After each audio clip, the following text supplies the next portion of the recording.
శ్రీమాత్రే నమః. అందరికి నమస్కారం అండి. ఎలా ఉన్నారు, ఏం చేస్తున్నారు? ఆ దుర్గమ్మ దయ వల్ల అందరూ సుఖ సంతోషాలతో అష్టైశ్వర్యాలతో ఉండాలని మనస్ఫూర్తిగా అమ్మని వేడుకుంటూ ఈరోజు దుర్గమ్మ యొక్క సందేశం గురించి తెలుసుకోబోతున్నామండి.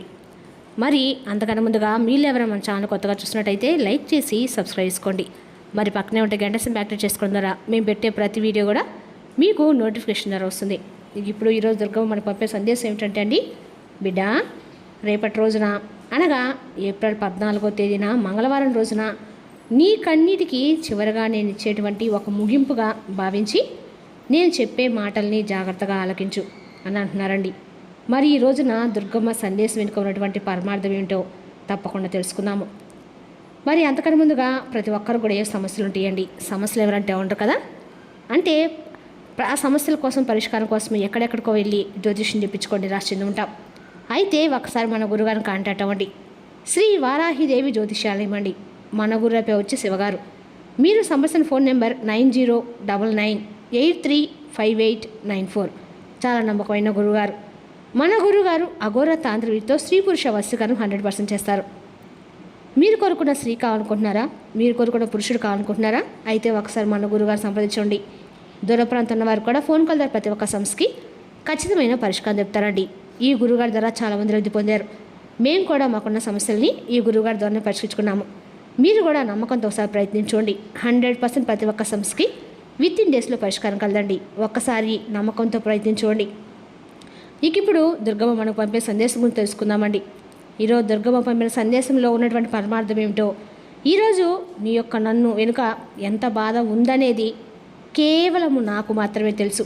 అంటే ఒక వయసు వచ్చాక నాకు ఎన్నో ఇష్టాలు ఉన్నాయి, కానీ ఆ ఇష్టాలను కూడా నేను చంపుకుంటున్నాను. కేవలము నా ముందు బాధ్యతలు మాత్రమే కనిపిస్తున్నాయి. నాకు ఇవి కావాలి అని అడిగేటువంటి స్టేజ్ నుండి అందరికీ అన్నీ ఉన్నాయా అని చూసుకునేటువంటి ఒక స్టేజ్కి నేను తెలియకుండానే ఒక ప్రయాణాన్ని చేస్తూ వస్తున్నాను. లోపల ఎన్నో అణిచివేసుకున్నటువంటి కలలు ఉన్నాయి. ఎవరికీ చెప్పుకునేటువంటి బాధలు ఉన్నాయి. జోబులో 100 రూపాయలు ఉంటే అది నా కోసం కాకుండా నా వాళ్ళ కోసం ఎన్నిసార్లు నేను ఆలోచన చేస్తానో అయితే ఆలోచనలో స్వార్థం లేదు. నా వాళ్ళకు ఏ లోటు రాకూడదనేటువంటి తాపత్రయం మాత్రమే ఉంది. బయట ప్రపంచం ఎంతగా అవమానించినా ఇంటి గడప దాటగానే అన్నీ మర్చిపోయి నేను నవ్వుతూ ఉంటున్నాను. ఎందుకంటే నీరసపడిపోతే చేతగాని వాళ్ళు అంటారని, ఏడిస్తే బలహీనలు అని చెప్పి అంటారని. ప్రతిరోజు నేను పడే కష్టం ఎవరికీ కనిపించడం లేదు, కానీ ఒక్కసారి నేను అలసిపోతే అప్పుడు అందరి దృష్టిలో నేను కనిపిస్తున్నాను. నేను కళలన్నీ కూడా నా యొక్క బాధ్యతల కింద సమాధైపోయానని కూడా పర్వాలేదు. కేవలము నన్ను నమ్ముకున్న వాళ్ళ కళ్ళల్లో మాత్రం ఒక్క చిరునవ్వు చెదిరిపోకూడదనేటువంటి భావంతో అనేక రకాలుగా తబ్బన పడిపోతున్నాను. మనసు విరిగిపోయినప్పుడు కూడా ఒక చిన్న నవ్వు వెనుక నేను దాచుకున్నాను. నేను బాగున్నా అని చెప్పేటువంటి అబద్ధంలో అంతులేనటువంటి గొప్ప సముద్రం బాధ ఉంది. నా భుజాల మీద ఒక ప్రపంచాన్ని నేను మోస్తూ అందరినీ బ్రతికించేటువంటి విధంగా ఒక యోధురాల్లా, ఒక యోధుడిగా కోటనంచున ఉన్నా. నన్ను నమ్ముకున్న వాళ్ళ కోసం గెలవాలని చెప్పి ఆరాటపడుతూ ఉన్నాను, కానీ నన్ను ఎవరు కూడా అర్థం చేసుకోవడం లేదు. కేవలము మీరు మాత్రమే నన్ను అర్థం చేసుకుంటున్నారు అని చెప్పి నీ మనసులో ఉన్నటువంటి బాధ అంతా కూడా ఎవరికి కూడా చెప్పుకోకుండా ప్రతి నిత్యం కూడా రాత్రి సమయంలో కేవలం నాకు మాత్రమే ఈ విషయాలన్నీ కూడా చెప్పుకుంటూ ఎంత బాధపడుతున్నావో, నీ మనసులో ఉన్నటువంటి బాధ అంతా కూడా ఎవరు అర్థం చేసుకోవడం లేదని ఎంతగా సతమతం అయిపోతున్నావో నాకు బాగా తెలుసు. అయితే గుర్తుపెట్టుకో, నీ కన్నీటిని తుడిచేటువంటి సమయం వచ్చింది. నీ కన్నీటికి తుది వీడుకోళ్ళు పలికేటువంటి సమయం వచ్చింది. అది కూడా రేపటి రోజునే. నువ్వు పడుతున్నటువంటి బాధ నాకు స్పష్టంగా కనిపిస్తుంది. నీ మనసు అనేటువంటి ఈ అందమైనటువంటి నందనవనంలో ఎప్పుడో పాతకాలం నాటి ఒక ఆలోచన, ఒక చేదు జ్ఞాపకం, ఒక అవమానం నీకు తెలియకుండా నీలో అద్భుతమైనటువంటి ప్రాణశక్తిని అడ్డుకుంటూ ఉంది. అది ఒక ఎండిపోయేటువంటి కొమ్మల నీ ఆత్మను భారంగా మారుస్తూ నిన్ను ముందుకు సాగనివ్వకుండా వెనక్కి లాగుతుందని నాకు తెలుసు. కొన్ని పాత విషయాలు నిన్ను ఎక్కువగా బాధకు గురి చేస్తూ ఉన్నాయి. అలాగే ఆ భారాన్ని విడిచిపెడితేనే నీ హృదయం నిండా దివ్యమైనటువంటి కాంతి అనేది ప్రవహిస్తుంది. భయపడవద్దు. నీ తల్లిగా నేను నీ పక్కనే ఉన్నాను. నీ ప్రతి కష్టాన్ని నేను నా భుజాన వేసుకుంటున్నాను. నువ్వు ఏకాకవి, ఎవరున్నారు నీ నీడనై నేను నిన్ను కాపాడుతూ వస్తుంటే చెప్పాలంటే నీ మనసులో దాగినటువంటి బాధ అంతా కూడా నాకు వివరించావు. చూడు, సత్యమైనటువంటి నీరు రావటానికి, చోటు రావాలంటే తప్పకుండా ఎంతో కొంత కష్టం ఉంటుంది. నీ మనసులో ఉన్న పాత దిగుల్ని, చిన్ననాటి తెలియని విషయాల్ని, బాధను, అన్నిటినీ, భయాలను నువ్వు నీ మనసు నుండి తీసివేయాలి. అశాంతిని విడిచిపెట్టాలి.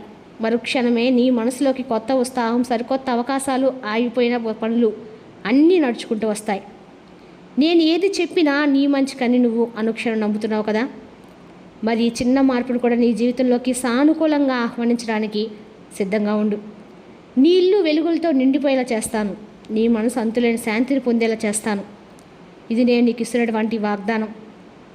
నువ్వు పడుతున్నటువంటి ఆర్థిక కష్టాలు, మానసికపరమైనటువంటి సంఘర్షణలు, నీ లోపల నువ్వు అనుభవిస్తున్న తీవ్రమైన ఆవేదన అన్నీ నేను గమనిస్తూ ఉన్నాను. నీ ఎదుగుదలకు అడ్డుపడుతున్నటువంటి కొంతమంది వ్యక్తులు, పాత జ్ఞాపకాలు, గతంలో నిన్ను కఠినమైనటువంటి అన్నటువంటి మాటలు, నోళ్ళు, నిన్ను తక్కువ చేసిన సంఘటనలు ఇకపై నువ్వు తలుచుకోవద్దు. అవి నీ ఉన్నతిని ఇనుప సంఖ్యల్లాగా కట్టిపడేస్తూ ఉంటాయి. నువ్వు ఎంతో ఎత్తుకు ఎదగాలని, నీ ఇల్లు సుఖశాంతులతో, సిరి సంపదలతో వర్ధిల్లాలని నా అపారమైన ఆశీస్సులను నీకు ఇప్పుడే ప్రసాదిస్తున్నాను. నేను నీ చెయ్యి పట్టుకునే ఉన్నాను. ఏ కష్టం నేను తాకనివ్వను. ఏ బాధ నిన్ను కృంగతీయకుండా చూసుకుంటాను. నా మాట మీద నిశ్చలమైనటువంటి నమ్మకం ఉంటే ఇప్పుడే ధారాపాతంగా కారుతున్నటువంటి నీ కన్నింటినీ తుడుచుకో.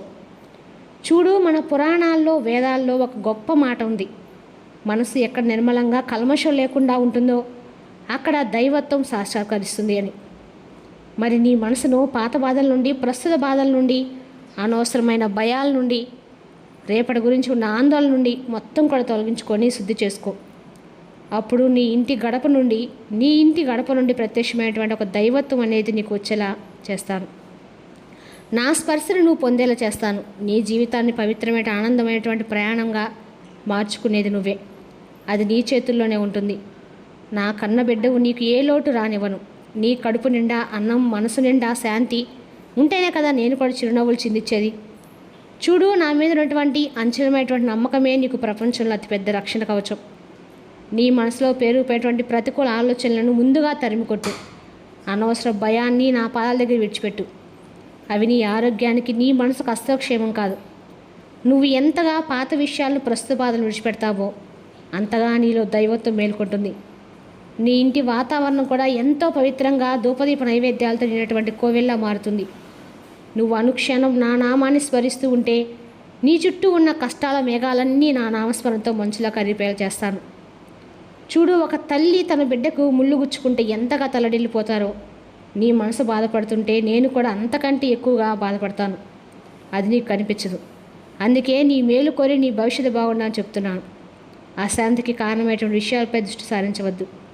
నీ ఇంటి చుట్టూ ఉన్నటువంటి నెగిటివ్ ఎనర్జీని మార్చే సమయం వచ్చింది. నీ పెరట్లో పచ్చని మొక్కలు, ప్రకృతిని ప్రేమించు.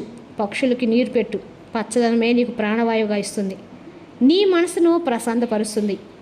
ప్రతి ఉదయం నిద్రలేవగానే నా వైపు చూడు. ఆ రోజంతా నీకు అద్భుతమైన శుభాలు జరిగేలా చేస్తాను. ఇల్లు అందంగా, ఆకర్షణీయంగా కనిపించాలంటే కేవలం గోడల పైన రంగులు వేస్తే సరిపోతుందా అనుకుంటున్నావా? నీ మనసు లోపల ముళ్ళలో పెరిగిపోయేటువంటి అనవసరమైనటువంటి చెత్తను తీసేయి. నువ్వు నీ కుటుంబం కోసం ఎంతగా పాకులాడుతున్నావో, నా అనుకున్న వాళ్ళ కోసం ఎంత కష్టం చేస్తున్నావో ఈరోజు వారిని గుర్తించుకోవచ్చు. కానీ కాలం అన్నిటికీ కూడా సమాధానపరుస్తుంది. నీ విలువ, నీ గౌరవం మరింత రెట్టింపు చేసేలా చేస్తాను. ప్రతి ఒక్కరు కూడా నువ్వేంటనేది అర్థమయ్యేలా చేస్తాను. తొందరపడితే ఏముంటుంది చెప్పు? దేనికైనా సమయం రావాలంటారు కదా. ఆ సమయం ప్రత్యేకంగా నీ కోసం సృష్టిస్తాను.